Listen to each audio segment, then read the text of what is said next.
It's great to be in the Lone Star State. For the third time in 4 years, the Syracuse Orange are bowling. This year, they've replaced the pizza and pinstripes with bowls and barbecue. Tomorrow, the Orange will take the field against the Golden Gophers from Minnesota, and with a win, Syracuse can take another step in returning to the upper echelon of college football.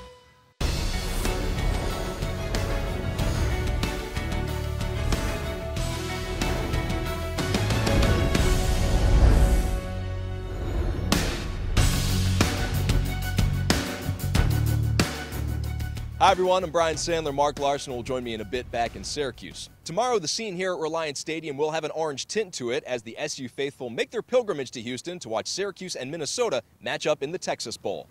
It's been more than half a century since the Orange have played a bowl game in Texas.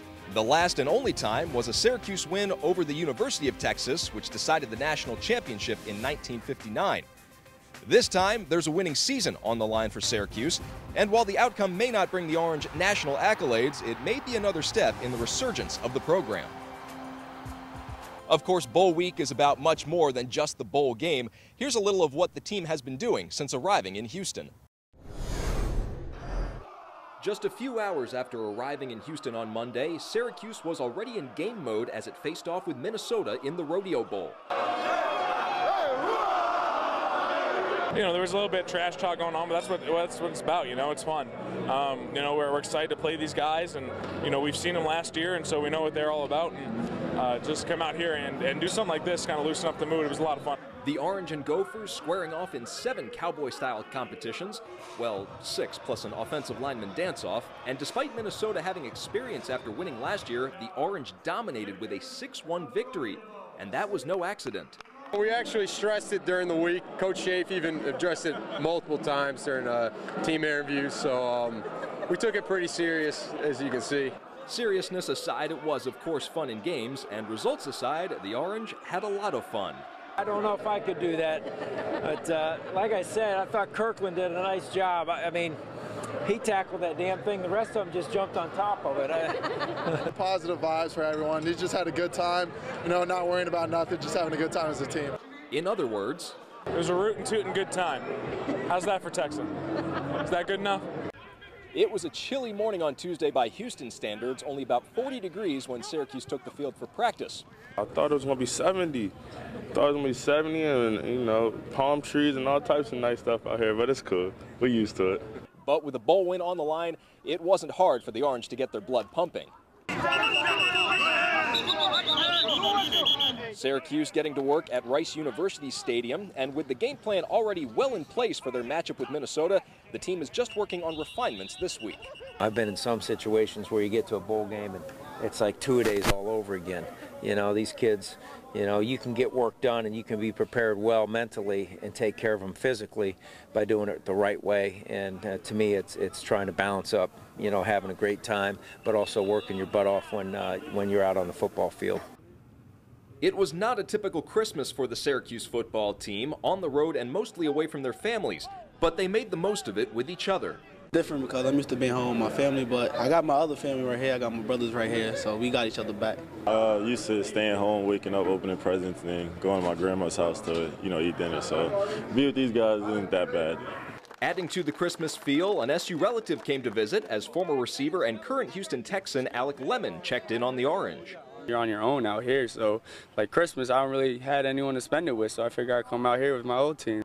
Today, the Orange had a walkthrough at Reliant Stadium, a luncheon, and a trip to a local children's center. Now all that's left to do is kick off tomorrow. A lot of good experiences. It was a fun time. Hopefully we can just cap it up on Friday with that win. After playing their last two bowl games in the Bronx, the Orange enjoying some Lone Star hospitality and sunshine for that matter. Let's head back to Syracuse now where Mark Larson is standing by. Howdy, Mark.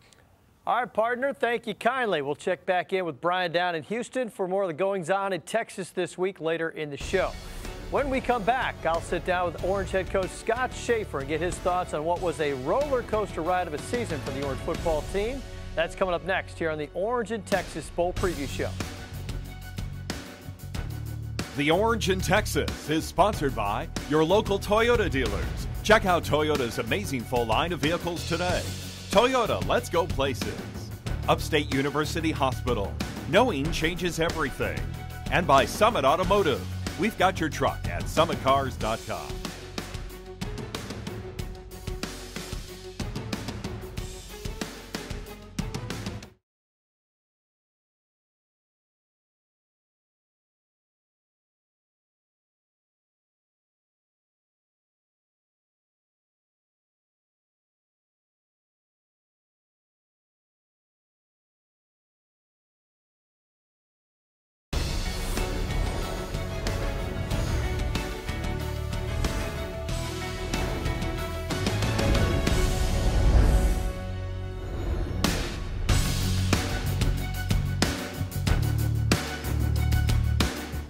Welcome back to the Orange in Texas Bowl Preview Show. I'm Mark Larson. Coming into the season, there were plenty of questions to be answered. Head coach Doug Marrone had moved on to the NFL, and so had Ryan Nassib, one of the most prolific quarterbacks in school history.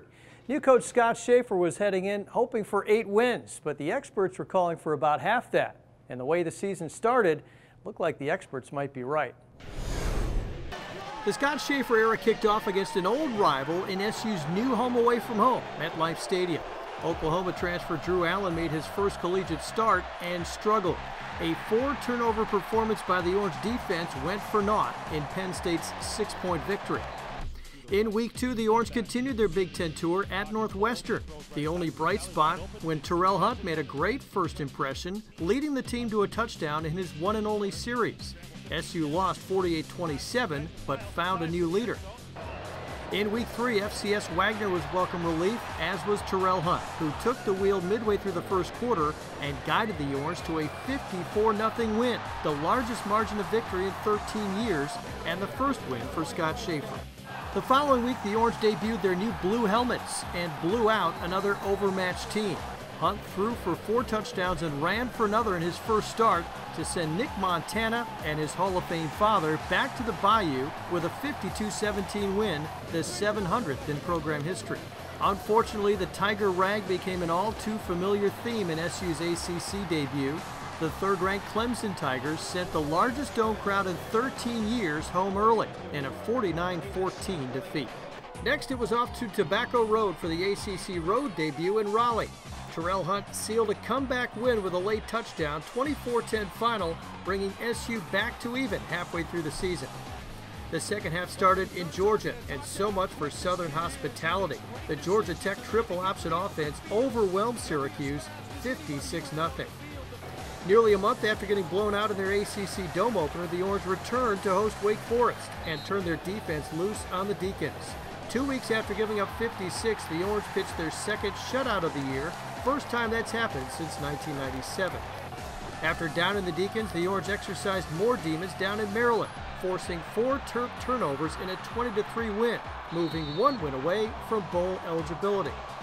But that 6th win would not happen in Tallahassee, where the unbeaten Florida State Seminoles were simply sensational. SU suffers its second 56-point loss of the season. A couple old Big East rivals came to the Carrier Dome for the final 2 games of the regular season, and after suffering a heartbreaking 1-point loss to Pittsburgh, the Orange resiliency would be tested in the do-or-die season finale.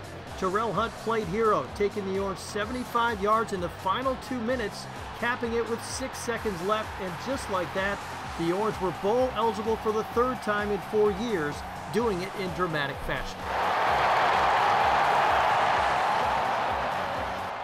Right now I'm joined by head coach Scott Shafer. Coach, I know you don't have a lot of time to reflect, but when you look back at the season, you know, when you're driving home from work, what are your thoughts about what this team's accomplished and what's left? Well, extremely pleased that we're going to go play in a bowl game against a well-coached Minnesota team. As I look at the season, I say, you know, our goal going into it was to be playing in December or January, and we're doing that.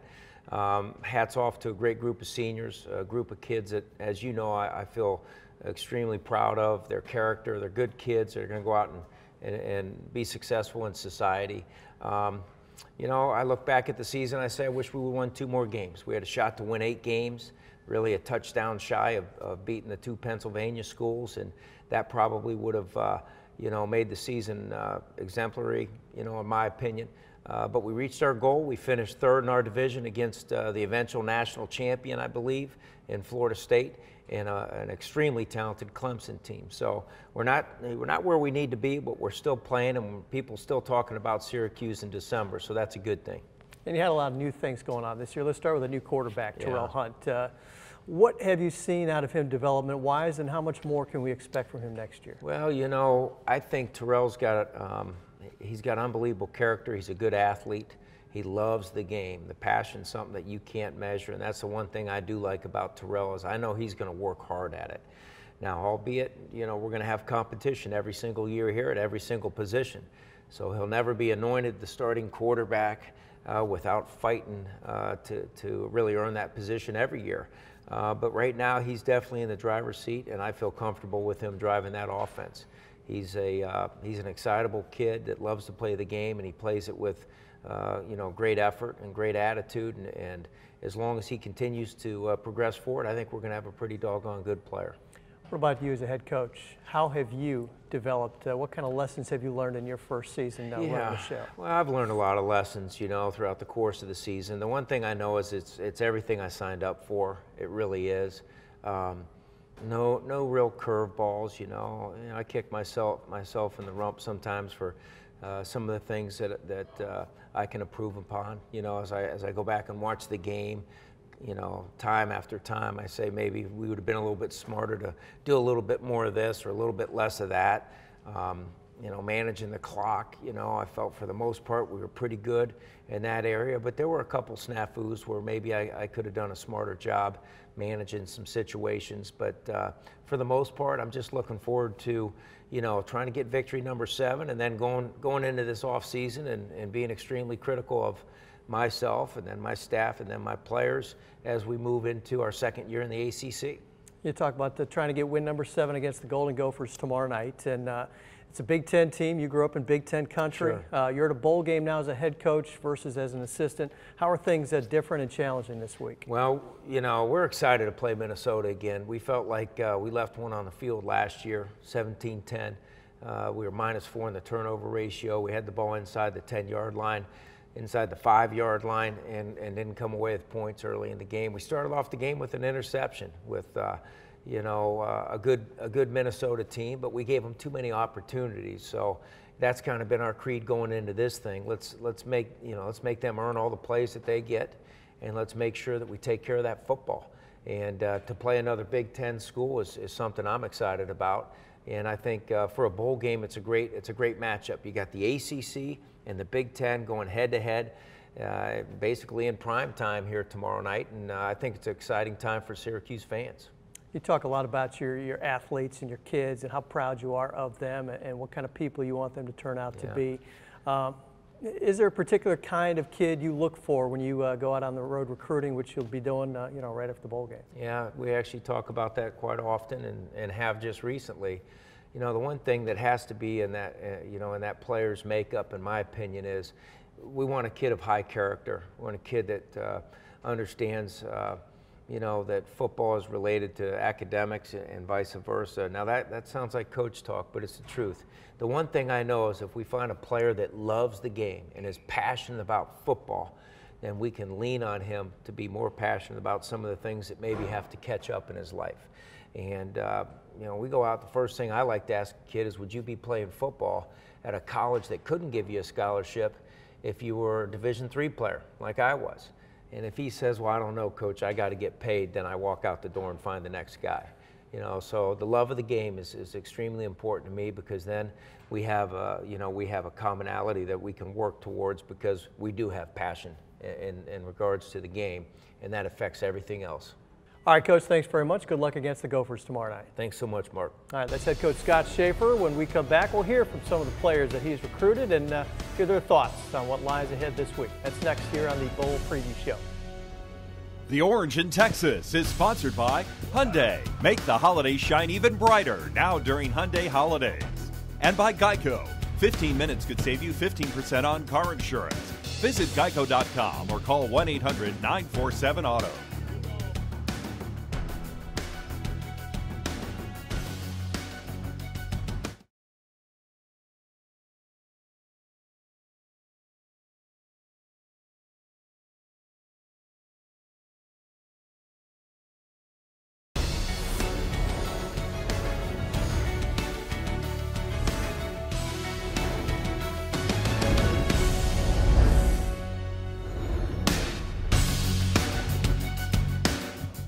Welcome back to the Orange and Texas Bowl Preview Show. As you walk through the SU Football Hall of Fame, you're reminded of the proud tradition of this great program.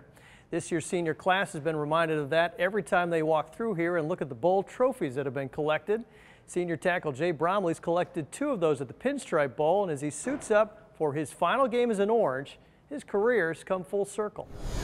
Get out of this season with a 7-6 record, and only have, one losing season under my belt, as being here for 4 years would be a real big accomplishment, so I just want to leave this university as a winner, just like I came in. Honestly, a bowl game, anytime you make it to any bowl game, it's a blessing. So whatever bowl game it was, we were excited to go to. I think I was hanging out with my roommates because they were, 2 of them were getting ready to go home, Keon and Beckett, they were about to go home. We were just hanging out at our apartment, and we got the text, and everybody celebrated and was happy about it. Yeah, I think going to a place like Houston is going to be a lot of fun. A place we've never been before, a place I've never been to. I've never even been to the state of Texas before, so I'm excited to go down there. And I think it's going to be fun to experience a different culture. I think when you get down to a place like Texas, it's definitely not Syracuse, so it's going to be a good time. I was freezing in the last bowl, even though I didn't play, but that's even worse because you're just standing there and everybody was crowded around the heater. So definitely it feels a lot better to go in 70 degrees and play. I could actually help my team out again. I felt so helpless, in the last month or so. I couldn't help in Pitt, I couldn't help in Boston College. I couldn't help in practice, I couldn't help the offensive line get better. There's a lot of things that I couldn't do. I couldn't get in my playbook, most importantly.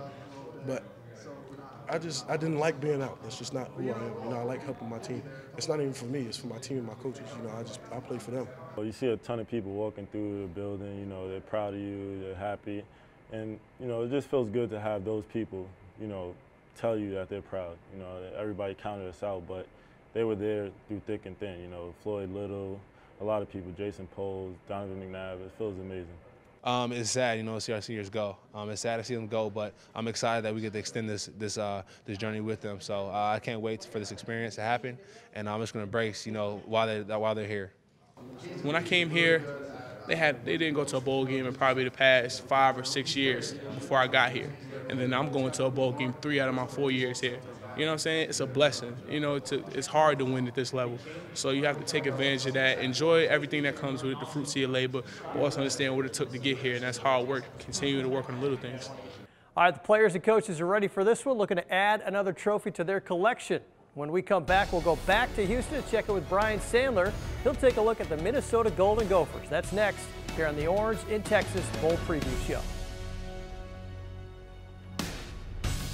The Orange in Texas is sponsored by Honda. Start something special with a great deal on a Honda, now at your Honda dealer. Skinny Atlas Jewelry, located in Skinny Atlas and Fayetteville.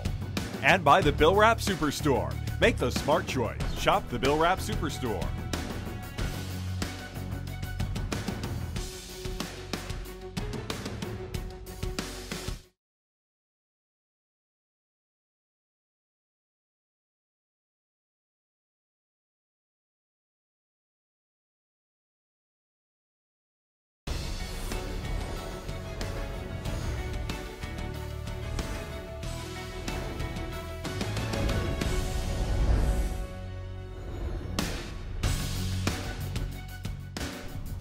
Welcome back to the Orange in Texas Preview Special. Once again, I'm Brian Sandler here in Houston.